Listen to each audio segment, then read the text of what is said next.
Hello, my beautiful friends.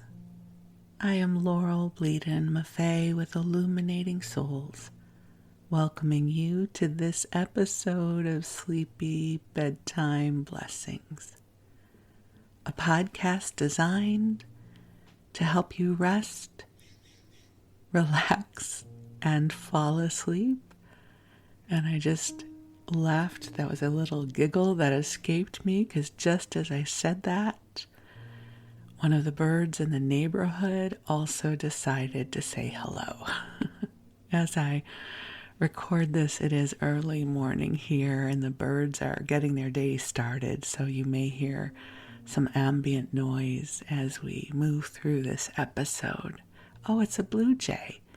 It's now perched right on the fence outside of my window, and to me, blue jays have always symbolized happiness. They always feel like really good medicine from the universe, so I share that with you. And if we're meeting for the first time, I am an angelic practitioner, a spiritual teacher, and an encourager of souls.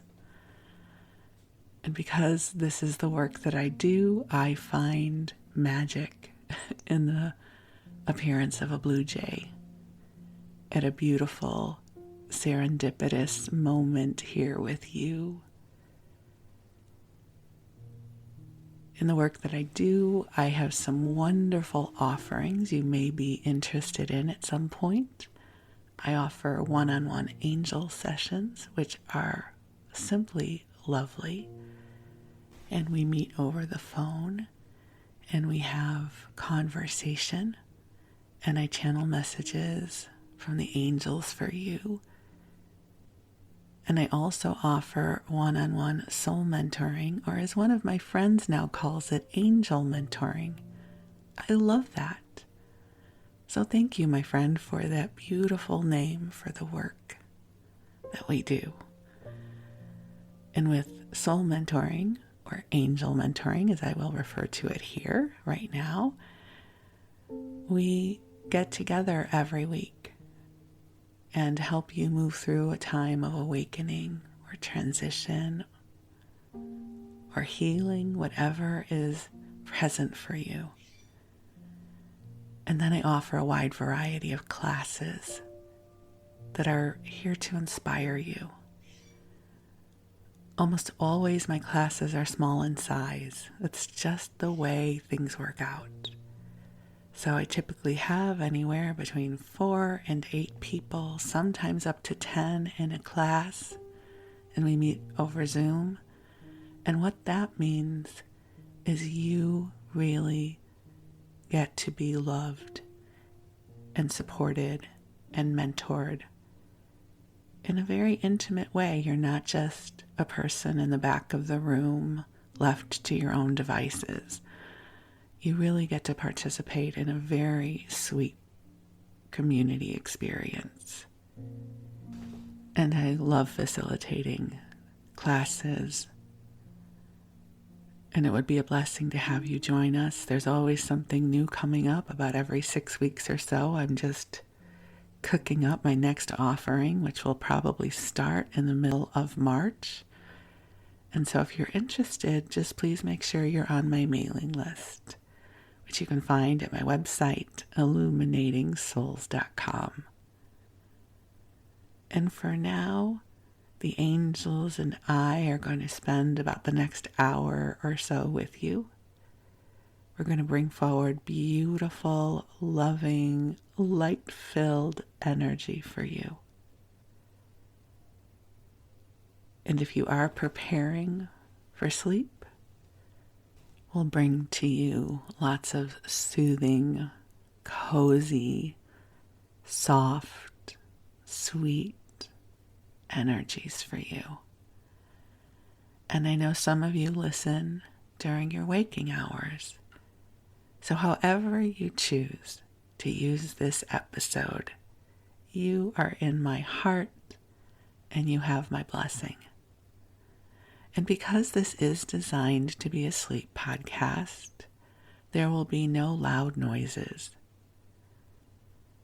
We will stick to topics that are gentle on the heart. So I won't be talking about politics or the news of the day or anything super scary. I will be talking to you in a rather slow and rambling tone.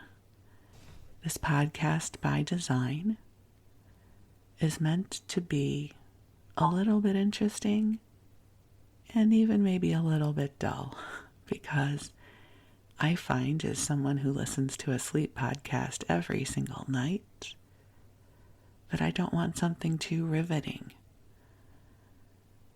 I have on occasion tried listening to an audiobook to fall asleep, but I find I get so frustrated when I fall asleep and then I can't remember what happens, and then I have to try and go back and figure out where I dozed off. So you don't have to worry about that here. You won't miss anything, I promise. And I'll also always put in the show notes when story time happens. So if the angels aren't your thing, you can always fast forward to story time.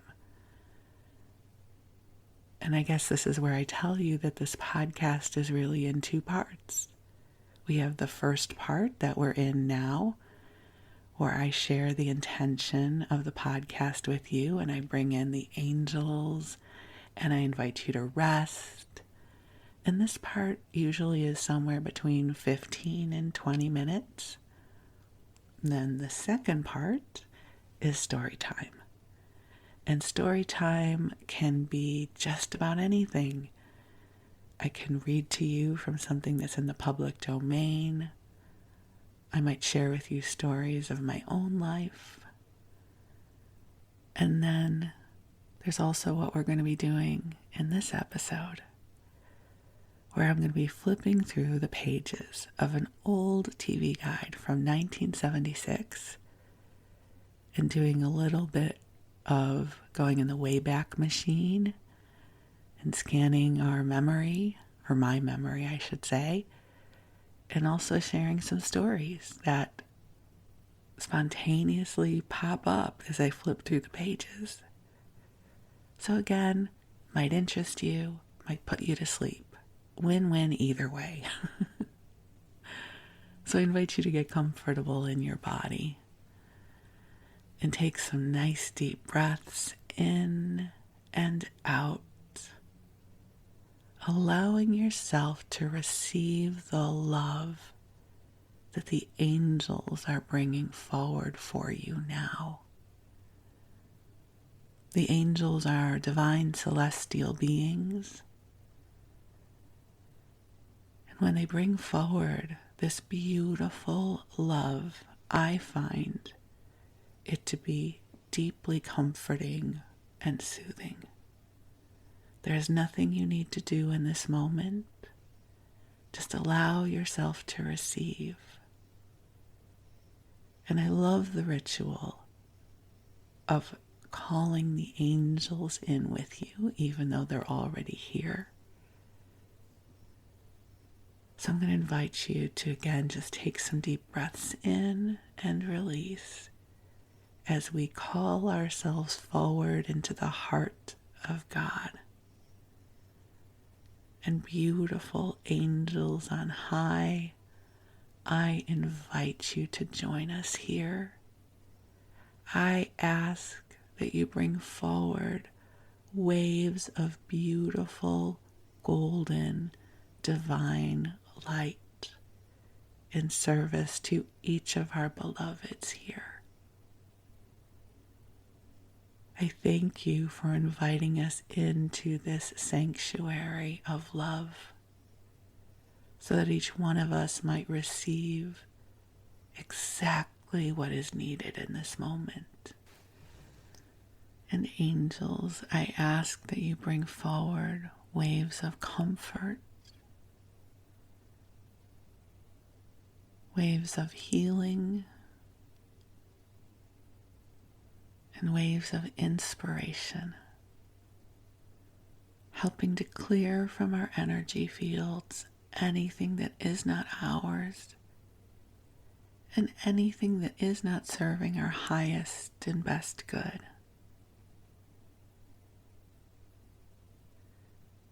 And dear ones, just take some nice deep breaths in. So I want to share with you a sweet reminder, and it's something you have heard before, or a variation of it, which is you are a divine being having a human experience.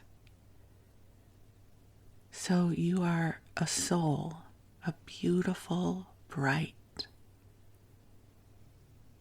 divine soul having this human incarnation.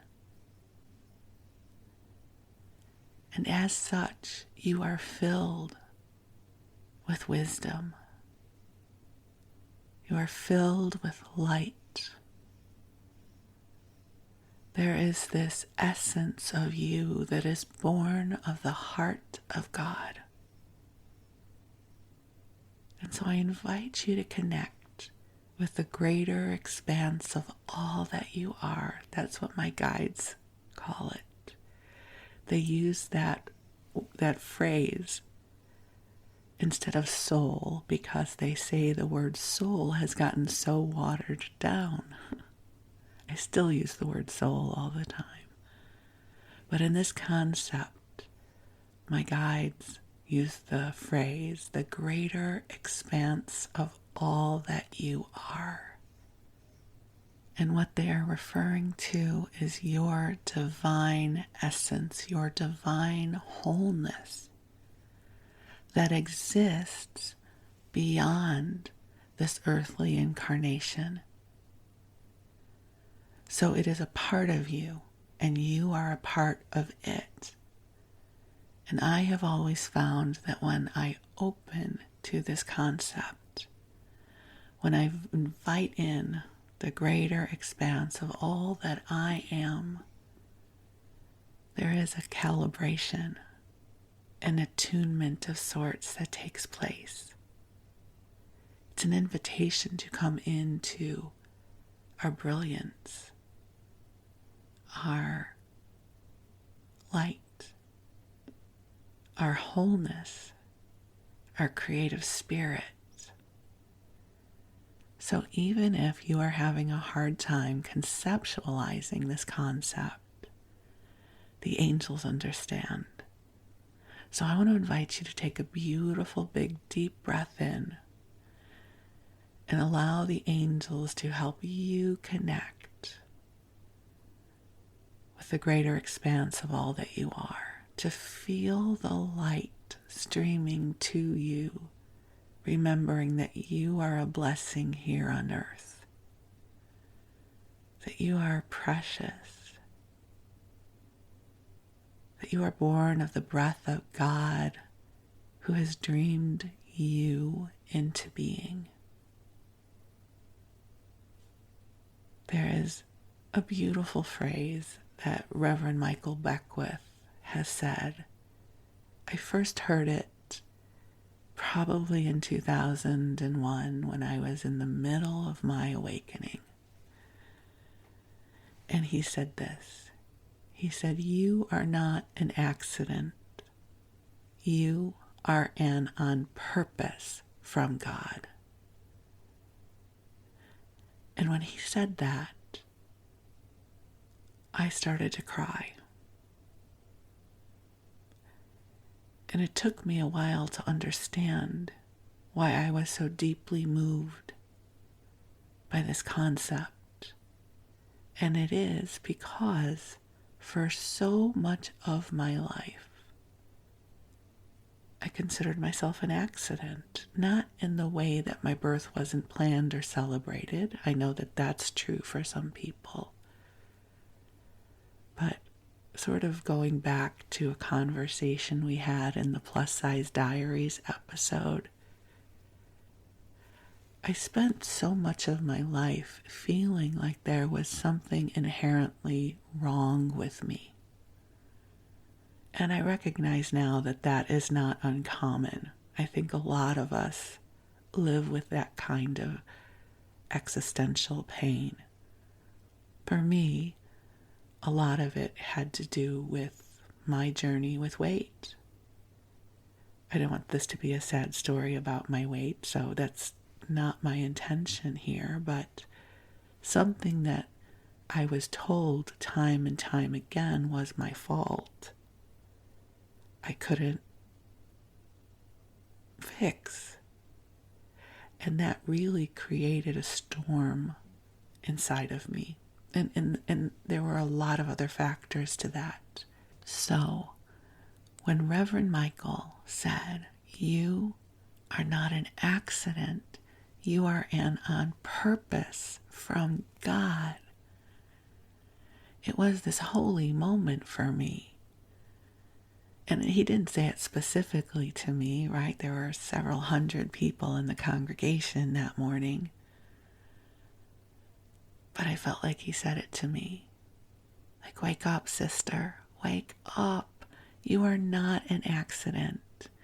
You are not a mistake. You are not your flaws. You are not your wounds. You are not your fat. You are not your sad story. You are and on purpose. You are the breath of God that is incarnated as you. You are glorious and you are beautiful, and you are here to bring more love into this world. And something really started shifting for me in that. And it is absolutely my truth now. And the great thing, the wonderful thing about this is that if that's true for me, that is true for you. See, the beautiful thing about these principles is they are not selective. They either are or they're not. And so I say to you, you are not an accident. You are an on purpose from God.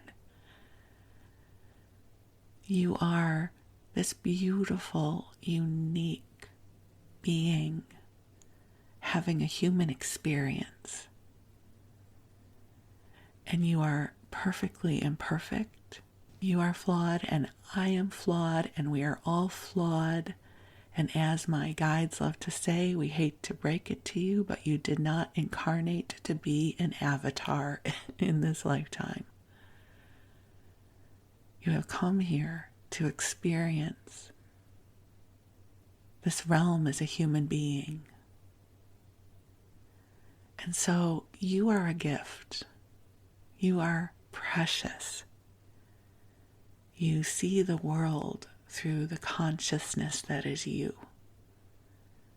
All the moments on the timeline of your life have brought you to this moment. This moment that is filled with so much love for you. The angels honor your journey. You know, I think sometimes we think of this incarnation as somehow remedial school for souls. But this is a pretty advanced journey. We go through the portal of amnesia, and we forget who we are, and we become this personality self that we identify as.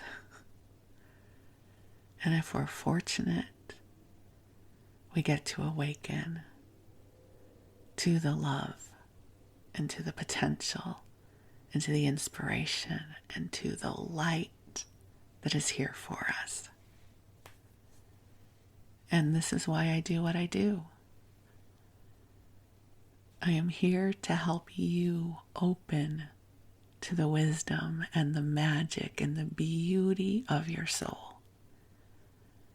Because I am blessed in the work that I do and the gifts that I embody, that I can feel it, sense it, and see it in you. I promise you, it is a part of your beingness.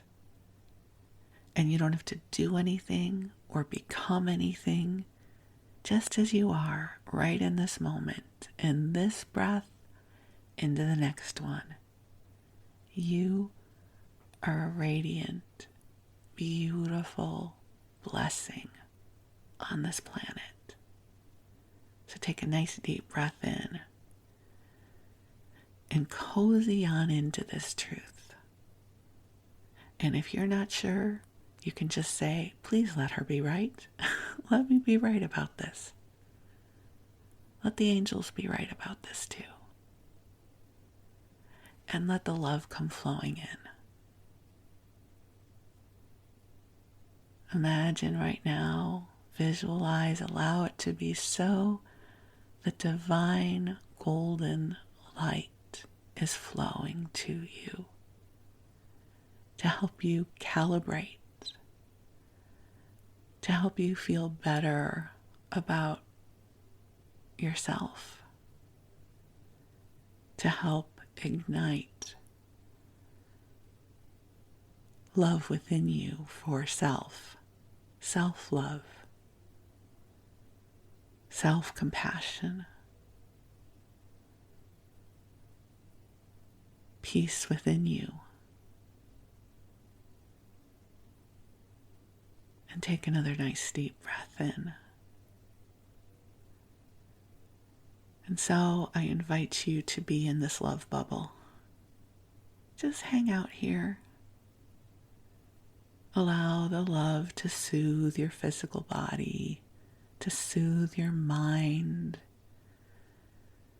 to soothe your heart, to soothe your entire beingness.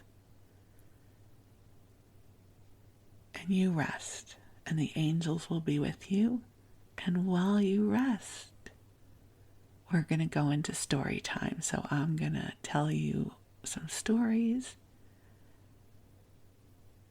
and we're going to have a wander through May of 1976 through the television screen of life. I tried to be so poetic there, and it really didn't work. But that's okay, because I hope that you're asleep by now. So cozy on up, and we're going to flow right on into story time for you. So usually when I do these TV guide issues, I break them up. So I might have a few episodes of something else in between. But honestly, I really wanted to go back to this issue. And so these are going to be back-to-back episodes about this issue of TV Guide from May of 1976. So if you haven't listened to the last episode, I'm just going to give you a quick recap. I am perusing this issue of TV Guide from my memories of being 14 years old at this time. So we're in the bicentennial. Everything is red, white, and blue. Everything. I'm over it. And I found myself in the last episode saying quite often, I don't care. I wouldn't care. So I'm remembering at that age stage, I don't think I cared about a whole lot. I was in that eye roll. I'm too cool for this phase of life. At this point, I think we still have a black and white television. We may have recently migrated over to color. We don't have cable, so we are watching broadcast. We typically all watch together in the living room, although there is an additional television in the basement, but nobody really wants to go down there and watch it. I'm still sharing a bedroom with my sister, and we do not have a television in our room. And we're now coming up on Tuesday. So the last episode we made it through to Monday night. And so now it is Tuesday. So usually if I was in school, which hopefully I was at this point because I was getting ready to graduate the 8th grade, a big milestone in my life, I would be home and watching television by about 3:30. And at 3:30, we basically had game shows and talk shows. And the talk shows at the time were Mike Douglas and Dinah Shore and Merv Griffin, but I don't remember watching Merv Griffin. So let's see who we have on Tuesday for our talk shows. So Mike Douglas, his co-host is Roger Moore, who I shared with you in the last episode I wouldn't have cared about. And his guests are Lynn Redgrave, George Cukor, and actor Donnie Most. Now, George Cukor directed Gone with the Wind. 14-year-old me would not have cared. 60-year-old me, fascinated, and would have absolutely watched that episode. If I could find it on YouTube, I would probably want to go back and watch it now to see what he has to say. Actor Donnie Most, I just want to give you a moment, especially those of you who are of my generation. And let's do a little trivia. Do you remember who he is? He was on Happy Days. He was the red-haired guy on Happy Days. And I will say, I cannot remember his character's name. I remember Potsy and Richie Cunningham and Fonzie, and I don't remember his character's name. And I'm not going to go Google it. So if you remember his character's name, kudos. You just beat me in 1976 television trivia. But I did remember that the actor played him, so I should get at least half a point for that. And then there's a lot of reruns. Marcus Welby, Happy Days, All in the Family. And there is a little billboard ad here for Dark Shadows, which was the vampire-centric soap opera, which I didn't watch. And I have to just quickly ask my friend who listens, especially to the TV episodes, my friend David. David, did you watch Dark Shadows? That seems like that would absolutely be your cup of tea. And just so you know, because you guys don't know David, he loves horror films. So you can text me later and tell me if you are a Dark Shadows fan. And Merv Griffin, again, who I don't remember watching, had Loretta Lynn, Norm Crosby, Sammy Kahn, and then some people I don't know. Oh, Juggler Picasso. I was like, that can't possibly be Picasso. I don't even think he was alive at that point. But it did catch my attention. So there would be an opportunity to see juggling on Merv Griffin. The next hour, we've got a rerun of Family Affair, which I think I already mentioned to you that I enjoyed, especially when I was younger. Mrs. Beasley, yes, the name of the doll. How many of you remember that? And Mr. French, who was the butler. And then we have Dinah Shore, who I remember watching a lot. And she has Carol Burnett. I would have watched that for sure. Anthony Newley, Jim Nabors, and the Pointer Sisters. There would have been a lot of singing on this episode between Anthony Newley, Jim Nabors, and the Pointer Sisters. Lots of music to be had. On Merv Griffin, a different episode, he has Cloris Leachman, Don Rickles, and some people I don't know. I'm just not going to share with you the people I don't know because there's no fun in telling you them. Now, Partridge Family is in reruns here. It's in syndication.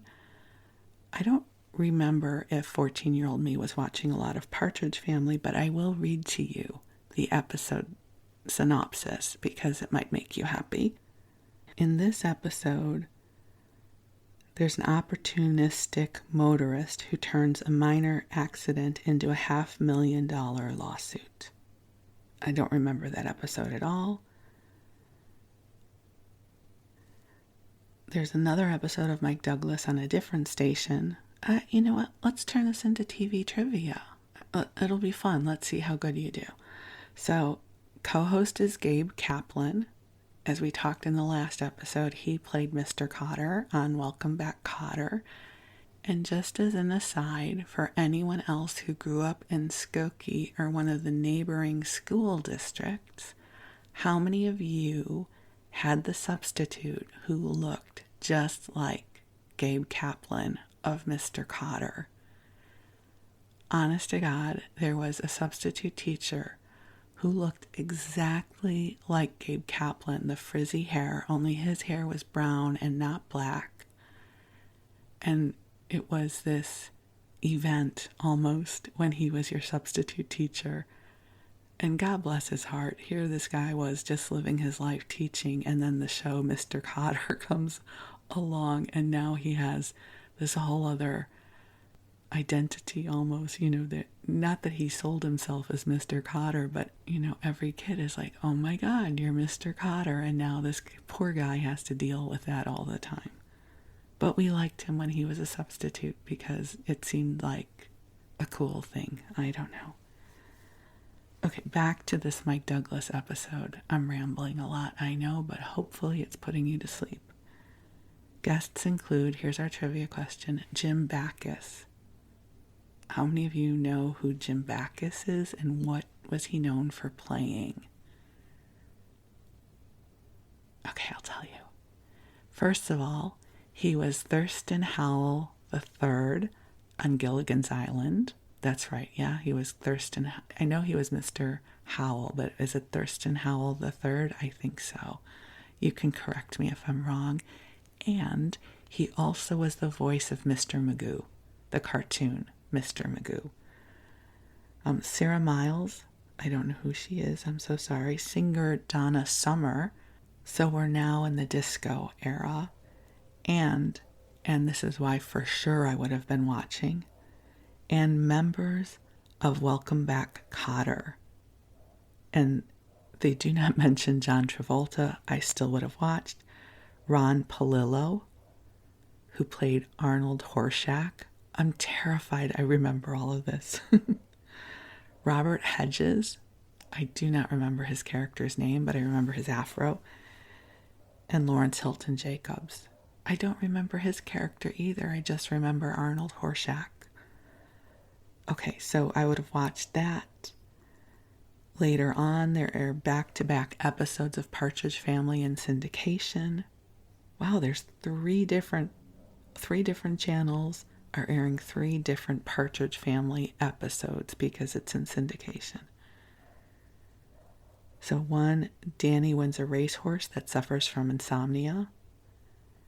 I never liked the Danny-centric episodes, just so you know. But in another one, Keith tries to trick Lori into arranging a date with the new girl in town. That would have been my cup of tea. I would have watched that episode. Can you believe it's still Tuesday afternoon? We have such a richness of things to look at. Okay, another dinosaur episode. Rod Steiger, David Frost, Charlie Pride, and the country singing duo of Dave and Sugar. Well, I have no idea who they are, but maybe you do, because we didn't listen to country music in Skokie. Another Partridge Family episode. No wonder I remember all these episodes. It just must have been on all the time. And this one has Ray Bolger. And finally, we're out of the afternoon block into local news and all of that stuff, which in our house, we always had local news on, for sure, and then the national news. And we were a CBS family. So in Chicago, the 2 anchors that we grew up watching were Bill Curtis and Walter Jacobson, and then, of course, Walter Cronkite for the evening news. So that was always on in our house.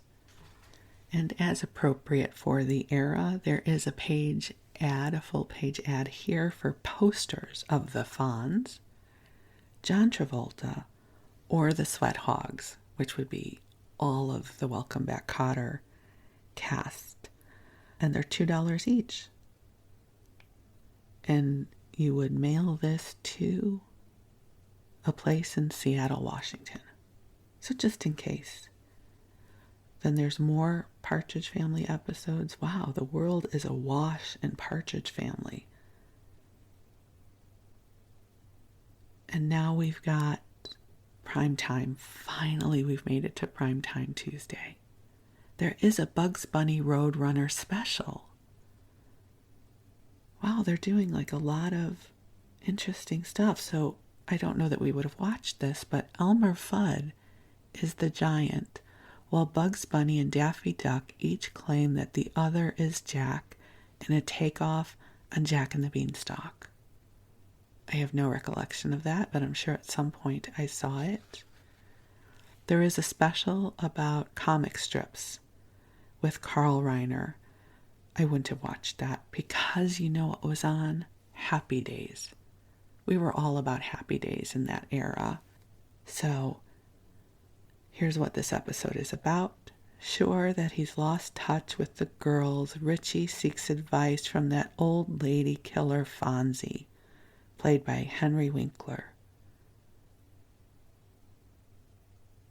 So basically just your normal average Happy Day episode, which I would have watched.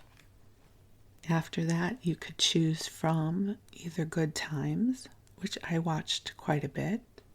Thelma throws the Evans family into a furor when she announces her engagement to a young man with fine ambitions but few prospects. But I would not have watched that because Laverne and Shirley was playing opposite of that, which I for sure would have watched.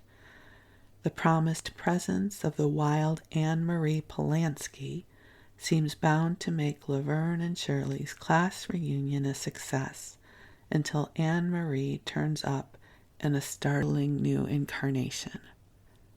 Okay, so let's play a little supposition game here. What do you think she showed up as? It has to be a nun, right? She has to show up as a nun. I don't know that for sure, but I'll bet you a nickel. Let's bet a nickel that she shows up as a nun. But I would love to know what your theories are as well. And then at the 9 o'clock hour, we have MASH, which of course we were watching in our house. Let's see, what era of MASH? So at this point, we have BJ Honeycutt and Colonel Potter. So the Army conducts a preliminary hearing to investigate Frank's charge that Hawkeye is guilty of mutiny. Like, there were so many different iterations of that theme. Playing opposite of that was Policewoman. So Pepper poses as a streetwise con woman in order to infiltrate a gang of bunco artists who dupe elderly women out of their life savings. Pepper, of course, played by Angie Dickinson. I don't really remember watching that series. I don't think we watched that in our house. And then there's something called vaudeville.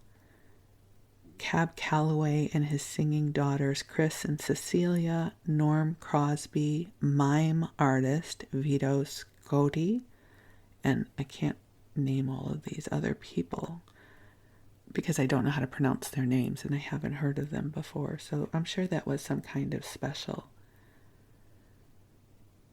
One Day at a Time is on. I really loved that show because I really related to Valerie Bertinelli. I thought she was so pretty, and I always thought we would be friends. You know how you think about that at that age stage.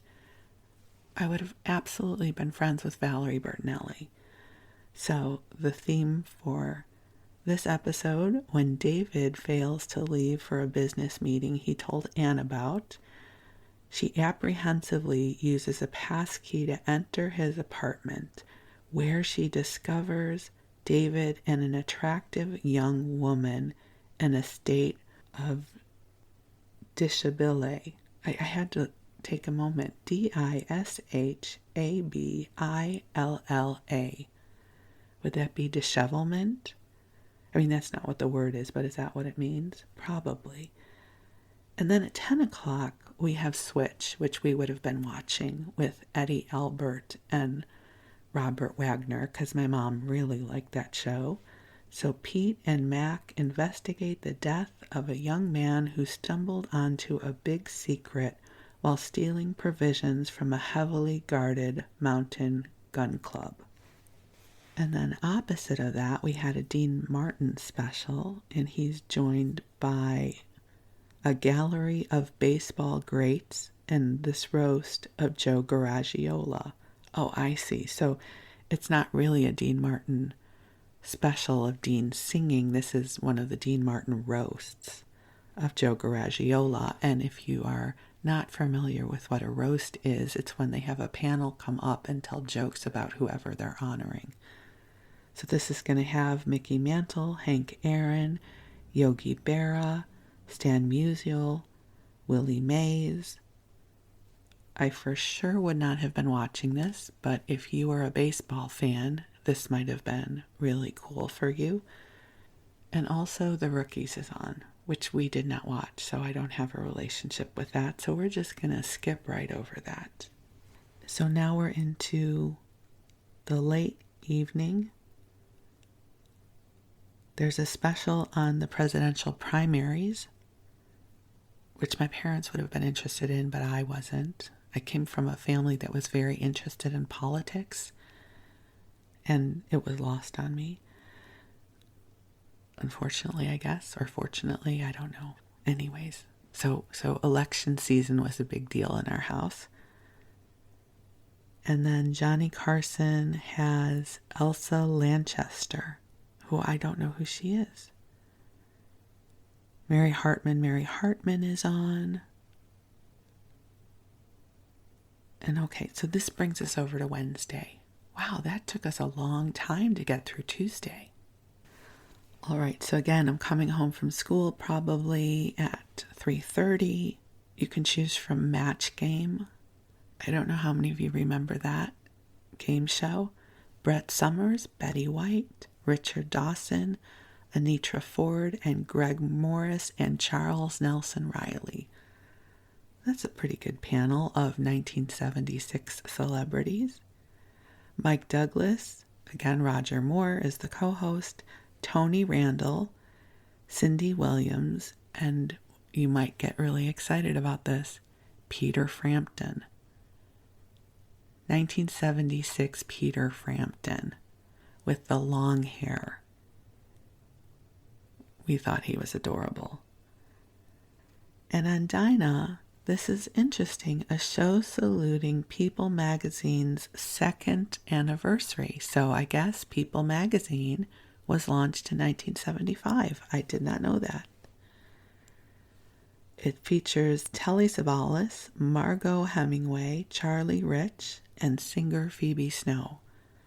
And then another episode of Dinah's on a different channel, and this one has Zsa Zsa Gabor, Karen Valentine, Frankie Lane, and Abigail Van Buren, also known as Dear Abby. And Guy Lombardo and journalist Helen Thomas. And for those of you who are here in the U.S., she was a White House reporter for decades. Very, very accomplished woman. Merv Griffin has Jack Albertson, Frankie Valli, and the singing Kessler twins. I don't know who they are. Oh, Galloping Gourmet. How many of you remember him on PBS? Then there are many episodes of the Partridge Family to choose from. No shortage of Partridge Family episodes. And then we're going to flip on over to prime time. But wait, before we get to prime time, I just flipped the page and I have to tell you who is on Hollywood Squares, because this would have been good. Oscar the Grouch from Sesame Street. He's on Hollywood Squares. I for sure would have watched that, not because, I was a total Sesame Street person. I was too old for it at that point, but Oscar the Grouch being on Hollywood Squares would have been pretty cool. Also, in other squares there for the game, Arthur Godfrey, Jim Nabors, Karen Valentine, Pam Grier, Pearl Bailey, George Goebel, John Davidson, and of course Paul Lynde, always in the center square, of course, as well as a rerun of Welcome Back, Kotter. All right, so for prime time now, there's a pilot, a drama called Stranded. I'm not going to tell you, but basically people are stranded somewhere. Would not have watched it. Little House on the Prairie. Probably were watching that.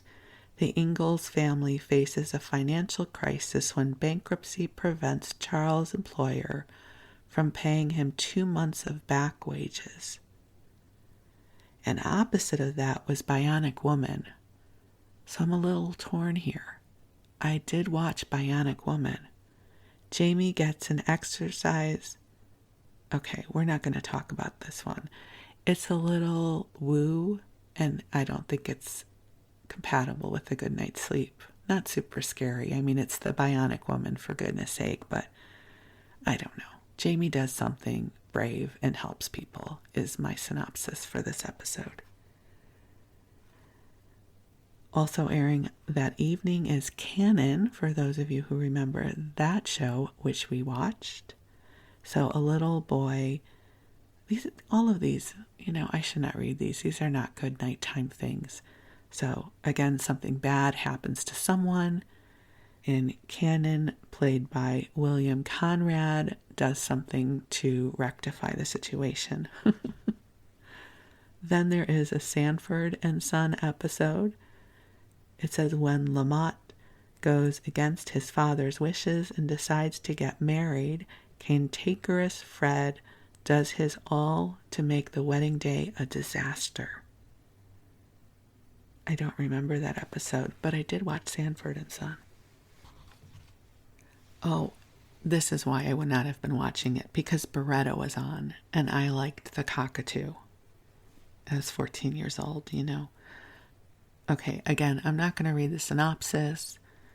It does not involve Fred the cockatoo, but again, something bad happens to people, and Beretta does what he can to fix the situation. Then there is something on at 10 o'clock. Flowers from Horseback, a special. The People's Republic of China was toured by an all-woman delegation of U.S. representatives for 2 weeks ending in January of 1976. I wouldn't have cared. I was 14. Oh, wait, there's a show, first off, before, let me not race ahead. Okay, there's a show called Hawk. I don't remember this.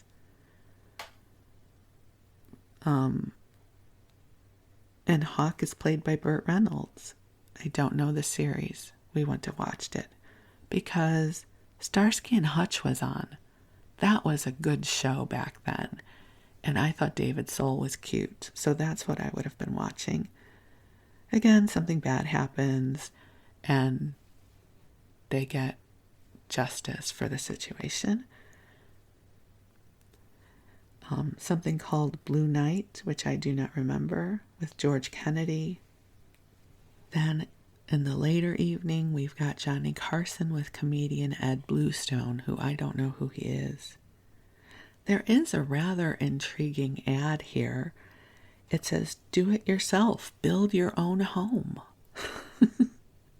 Cut high labor costs, build it yourself. Start without a big down payment, low monthly payments while you build. Your land doesn't even have to be fully paid for. You get pre-cut materials, delivery blueprints, and step-by-step instructions. From Miles Home, the do-it-yourselfer's friend. I just have to say, that would be a brilliant HGTV show, right? You drop off all the supplies, do it yourself, build your own home. What could go wrong? What could possibly go wrong? Okay, so Mike Douglas, again, Roger Moore is the guest host. We have actors James Hampton, I don't know who he is, Chris Connolly, and Marsha Wallace. Now, Marsha Wallace played the receptionist on Bob Newhart. That I remember. Dinah has Jason Robards Jr., Jacqueline Bisset, who was a real sex symbol at that point. I think the movie The Deep had come out at that point, and she was a big deal. Ralph Waite, do you guys remember him? Who did he play? Let's see if you can remember. We'll do a little trivia. Ralph Waite. He was the father on the Waltons, and would then go on to brilliantly play Gibbs' father in NCIS. He was so good in that. Rita Coolidge, Alex Karras, and jazz pianist Barbara Carroll. That would have been a good episode. Again, a jillion Partridge Family episodes. And we'll go on over to prime time. The Waltons were on, which is probably why Ralph Waits was on Dinah Shore. So Grandpa's decision not to attend a war veterans reunion puzzles the family. The elder Walton has always basked in the memory of his days as one of Roosevelt's Rough Riders. So Richard Thomas, who played John Boy, directed this episode. There is a movie called Beyond the Bermuda Triangle with Fred McMurray. We would have watched The Waltons.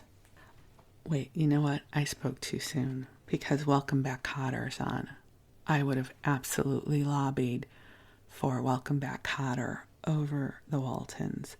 So encouraged by Gabe Epstein. Okay, Epstein was the name of Robert Hedges' character. Now we know. Epstein decides to become a veterinarian, but his confidence is shattered by a school counselor who scoffs at his career potential. Now we know. And then there's Carol Burnett, but I think this must be a repeat. But Maggie Smith plays a teacher who calls in the family to discuss their son's shocking behavior at school and joins the regulars in a musical finale about people behind the scenes in show business.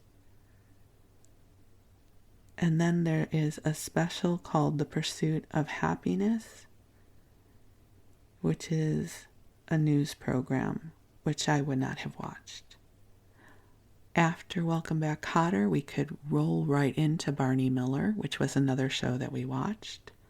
So Barney's precinct appears to be a casualty of the city's financial squeeze as rumors spread that the station is closing and that store owners are paying protection money.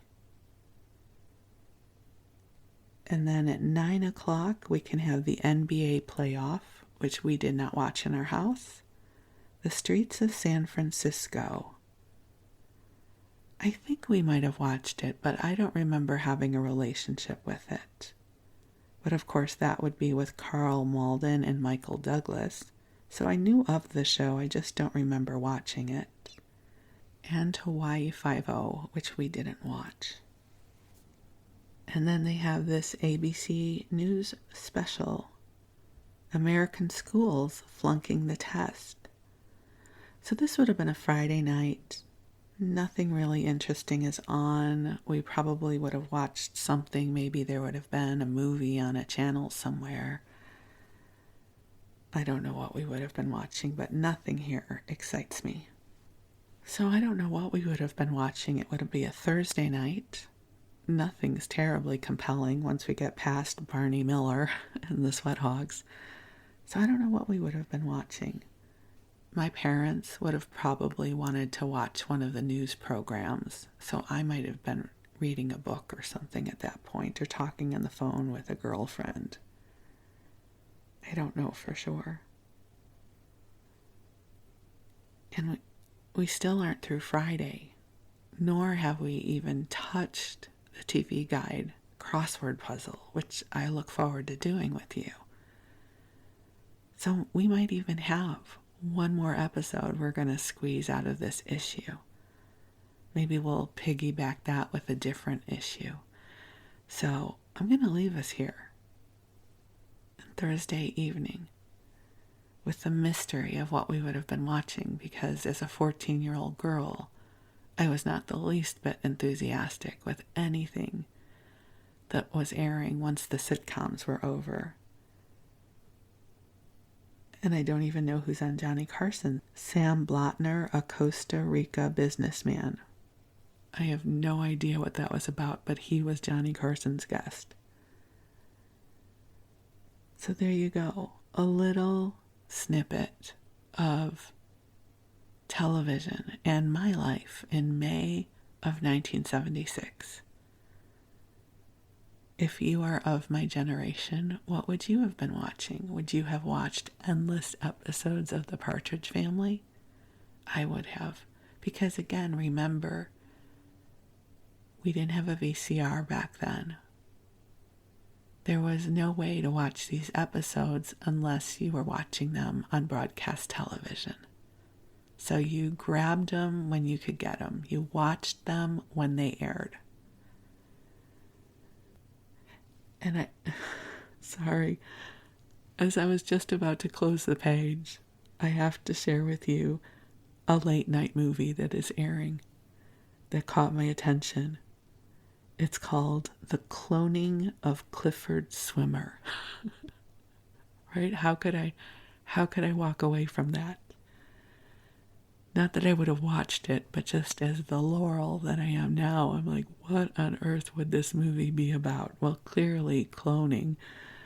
So it's from 1974, a bizarre TV movie dealing with the repercussions of human duplication as experienced by a troubled executive played by Peter Haskell. I'm not saying I would have watched it, but I just think it would be fascinating to see what a cloning perspective movie would be from 1974. So, there you go. And lots of other strange movies at that hour of the evening. So thank you for joining me in the Wayback Machine.